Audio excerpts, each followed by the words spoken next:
नमस्कार दोस्तों। आज की कहानी का शीर्षक है बोझ। रमेश जी को आज भी याद है जब वो कमाते थे तो बेटा बिना बोले ही मन की बात समझ लेता था, क्योंकि रमेश जी बैंक का काम बेटे को संभालने के लिए देते।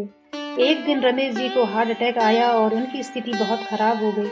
अस्पताल में भर्ती किया गया, काफी खर्च हुआ, पर ईश्वर की दया से वह स्वस्थ होकर घर लौट आए। आज जब उन्होंने अपने बेटे गौरव से कहा कि मेरी दवाइयाँ खत्म हो गई है, दफ्तर से आते वक्त लेते आना, गौरव ने जवाब दिया, बाबूजी आपके रिटायरमेंट में जितने भी पैसे आपको मिले थे सब आपके इलाज में खर्च हो गए। आपको क्या लगता है बड़े बड़े अस्पताल में मुफ्त में इलाज होता है? 2-3 दिन ठहर जाइए, आपके पेंशन का पैसा आ जाएगा तो मैं दवाई ला दूंगा। कुछ दिन अगर आप दवाई नहीं खाएंगे तो कुछ बिगड़ने वाला नहीं है। निर्मला जी वहां आई और बोली, बेटा ठीक है, कुछ दिन बाद ही दवाई ला देना, पहले तुम कुछ खा पी लो। तभी गौरव की पत्नी रिया आई और बोली, मैं कब से आपका बाहर गाड़ी के पास इंतजार कर रही हूँ, चलो भी, शॉपिंग के लिए लेट हो रहा है। गौरव बोला, माँ आज हम लोग बाहर खाना खाएंगे, आप लोग अपना देख लेना। इतना कहकर वो बेटे और पत्नी के साथ निकल गया। रमेश जी निर्मला जी से बोले, देख रही हो निर्मला, बेटा तुम्हारे हाथ से बने हुए खाने को कभी छोड़ता नहीं था, आज तुम्हें खाना बनाने के लिए कहकर चला गया। निर्मला जी बोली, ये सब हमारे भाग्य का दोष है। मुझे आज भी याद है जब ये बीमार पड़ता था और हमारे पास पैसे नहीं होते थे, आप उधार लेकर दवाई लाते थे। आज यही बेटा हमें बीमार छोड़कर मौज मस्ती करने चला गया। रमेश जी उदास होकर बैठ गई। निर्मला उनकी उदासी दूर करने के लिए रसोई में गई और झटपट खाना बना कर लाई और बोली, आप चिंता क्यों करते हैं, मैं कल ही पैसों की व्यवस्था करके आपकी दवाइयाँ ले आऊंगी। रमेश जी बोले, मैंने एक मित्र को कुछ पैसे उधार दिए हैं, उनसे पैसे लेकर मैं दवाई ले आऊंगा। अगले दिन रमेश जी अपनी दवाइयाँ लेने निकल गए और निर्मला जी अपनी बेटी आंचल को याद करके सोचने लगी कि लोग कहते हैं कि शादी के बाद बेटियां पराई हो जाती हैं।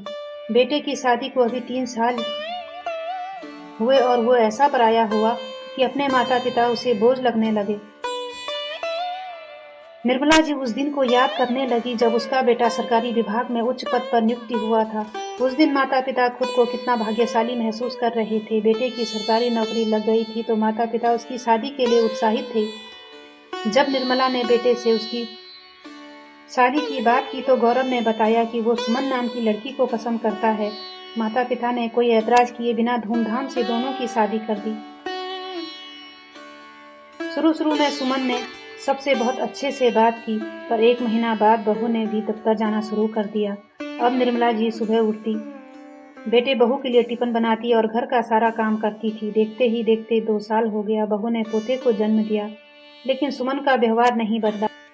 रिटायरमेंट के बाद रमेश जी पत्नी के साथ पार्क में टहलने निकल जाते और अपना पूरा समय निर्मला जी के साथ ही बिताते। कुछ वक्त बाद ही उनकी तबीयत बहुत खराब हुई और वो अस्पताल पहुंच गए। बेटे ने बताया कि उनके रिटायरमेंट का सारा पैसा इलाज में खत्म हो गया, पर यहाँ बात पैसे की नहीं थी, बल्कि बेटे बहू के मन से माता पिता के लिए सम्मान भी खत्म हो चुका था। पुरानी बातों को याद करते करते निर्मला जी घर का काम निपटाने लगी। उधर रमेश जी जब दवाई लेकर लौट रहे थे तो रास्ते में हलवाई की दुकान दिखी, जहाँ गर्मा गर्म समोसे बन रहे थे।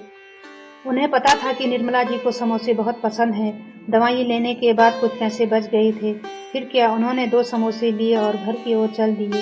शाम को हाथ मुंह धोकर दोनों दंपति समोसे का मजा ले रहे थे कि तभी उधर से बेटा और बहू आए। बेटा खूब जोर से चिल्लाया, एक तरफ तो आप कहते हैं कि आपको दवाइयाँ चाहिए और दूसरी तरफ आप समोसे खा रहे हैं। क्या आपको मालूम नहीं, ये सब आप लोगों के लिए ठीक नहीं है। हद होती है चटोरेपन की। क्या बुढ़ापे में आप लोगों के दिमाग ने काम करना बंद कर दिया है? रमेश जी बोले, नहीं बेटा, वो तो दवाइयाँ लेने गया था, वहीं हलवाई की दुकान पर समोसे दिख गए तो तुम्हारी माँ के लिए ले आया। सुमन बोली, कल तक तो आपके पास दवाई के लिए पैसे नहीं थे, फिर आज पैसे कहाँ से आ गए? रमेश जी बोले, वैसे तुम ये सब बातें क्यों पूछ रही हो और मैं तुम्हें क्यों सफाई दूं? गौरव बोला, बाबूजी ये आप मेरी पत्नी से किस तरह से बात कर रहे हैं, और ये फालतू के खर्चे करने की क्या जरूरत है? दिन रात हम दोनों मेहनत करते हैं और आप लोग हैं कि समोसों का स्वाद ले रहे हैं। आपको पता है कि आप लोगों की दवाइयों की वजह से हम पर कितना बोझ बढ़ गया है? सुमन बोली, पापा जी आप कहीं छोटी मोटी नौकरी क्यों नहीं कर लेते? अरे हाथ पैर चलाए कीजिए तो तबीयत भी खराब नहीं होगी। एक बार बैठकर खाने की आदत लग जाती है तो इंसान बेकार हो जाता है। निर्मला जी बोली, बहू ये कैसी बात कर रही हो, अभी रिटायर हुए तुम्हारे ससुर जी को साल भर नहीं हुआ और इतने कम समय में हम दोनों बेकार हो गए। सुमन बोली, बेकार नहीं है तो क्या है? अब अगर कोई अकेला बैठकर खा रहा है और दूसरा कमा रहा है तो अगला तो बेकार और बोझ ही हुआ। जब आपके पति बाहर जाकर दवाइयाँ और आपके लिए समोसे ला सकते हैं तो बाहर जाकर मजदूरी या कोई काम नहीं कर सकते। रमेश जी उम्मीद भरी नजरों से अपने बेटी की तरफ देख रहे थे। बेटा चुपचाप खड़ा था, मानो वो अपनी पत्नी की बातों से सहमत हो। उदास निर्मला जी वहां से जाने लगी तो दरवाजे पर बेटी और दामाद को खड़ा पाया। उन दोनों का मुंह खुला का खुला था, मानो उन्होंने सारी बातें सुन ली हो। बेटी को देखते ही निर्मला जी फूट फूट कर रोने लगी। बेटी ने माँ को सांत्वना दिया और उन्हें कमरे में ले गई। इतना कुछ होने के बाद भी निर्मला जी ने सबके लिए खाना बनाया, परंतु सुमन अपने कमरे से निकल कर नहीं आई। बाद में चुपचाप खाना खाया और अपने कमरे में चली गई। इधर दोनों दंपति बेटी और दामाद से बैठकर बातें करने लगे। निर्मला जी रो रो कर रमेश जी से बोली, मुझे कहीं भी ले चलो, पर मैं इस घर में अब एक पल नहीं रहूंगी। दामाद बोला, माँ जी ये कैसी बातें कर रही हैं आप? क्यों इस घर को छोड़कर जाएंगी? क्या आप भूल रही हैं कि ये घर आपका है? अगर किसी को जाना होगा तो वो आपका बेटा और बहू जाएंगे। आप तो पूरे हक से अपने घर में रहिए। वक्त की नजाकत को देखते हुए बेटी और दामाद अगले ही दिन वापस चले गए। रमेश जी के दिमाग में जाने क्या चल रहा था। वो अक्सर सुबह जल्दी घर से बाहर निकल जाते और शाम में लेट से आते थे। जब कभी निर्मला जी पूछती तो इतना ही कहते थे, जब वक्त आएगा तो तुम्हें सब पता चल जाएगा। एक रोज रमेश जी ने प्रमिला जी से कहा, आज मेरे कुछ दोस्त आएंगे तो तुम उनके लिए कुछ अच्छी चीजें बना देना। उनके लिए बाहर से जलेबी और समोसे भी मंगवाए और एक छोटी सी पार्टी रखी। जब शाम को बेटा और बहू लौट कर आए तो सब देखकर बहुत हैरान हुए। गौरव बोला, बाबूजी ये क्या लगा रखा है? इस उम्र में पार्टी करना क्या आपको शोभा देता है?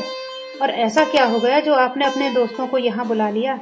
रमेश बोला, बेटा तुम्हें बड़ी जल्दी पड़ी रहती है हर चीज जानने की, थोड़ा सब्र रखो। अरे हाँ देखो, आज मैं सबके लिए समोसे लाया हूँ, तुम भी चख लो। सुमन आगे आकर बोली, अपनी 2 कौड़ी के समोसे अपने पास ही रखिए। ये मेरा घर है, कोई होटल नहीं जो यहाँ बुड्ढों की पार्टी हो रही है। पूरे घर को गंदा करके रख दिया है, आखिर क्या बात है? तभी रमेश जी के एक मित्र ने कहा, अरे भाई अब तो बता दो कि पार्टी किस खुशी में रखी है। सुमन का गुस्सा आसमान पर पहुंचने लगा। रमेश जी बोले, अरे यार तुम यकीन नहीं करोगे, इस बेकार और अपने बच्चों को बोझ लगने वाले आदमी को भी नौकरी मिल सकती है। अब मैं बेकार नहीं हूँ और ना ही किसी पर बोझ हूँ। कान खोल कर सुन ले। यहाँ बैठा हर कोई अपने बेटे और बहू की तरफ देखते हुए जोरदार आवाज में कहा।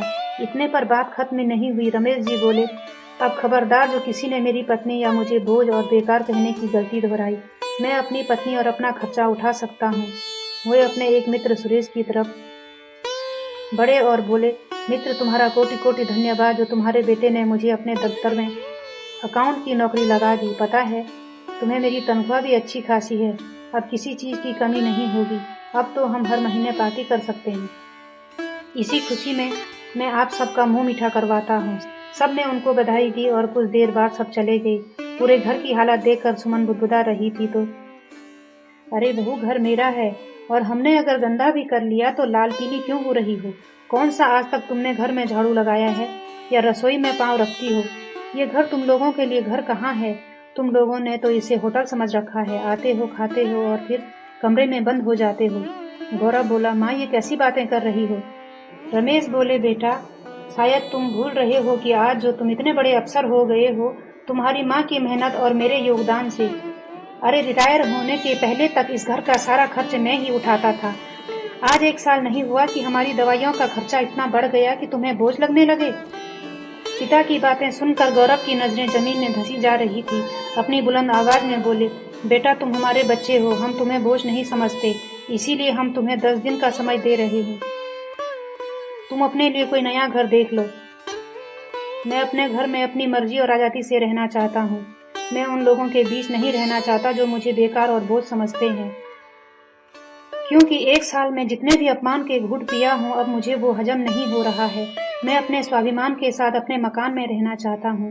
पिता की बातें सुनकर दोनों हैरान रह गई। उन्होंने मन ही मन में जोड़ घटाव लगाना शुरू कर दिया। मुंबई जैसे शहर में किराए का मकान ढूंढना मतलब आधी तनख्वाह देना, ऊपर से घर खर्च, खाना पीना, तब तो कुछ हाथ में बचेगा ही नहीं। दोनों झट से रमेश जी के पैर पकड़कर माफी मांगने लगे।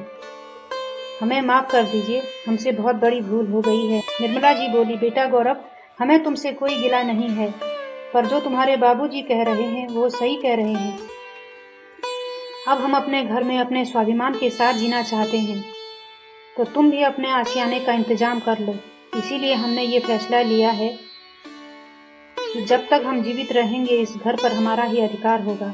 हमारे मरने के बाद इस घर के 2 हिस्से होंगे, जिसमें तुम्हारी बहन का भी हिस्सा होगा। उम्मीद करता हूँ कि तुम्हें कोई तकलीफ नहीं होगी। इतना कहकर रमेश जी अपनी पत्नी को लेकर कमरे में चले गए।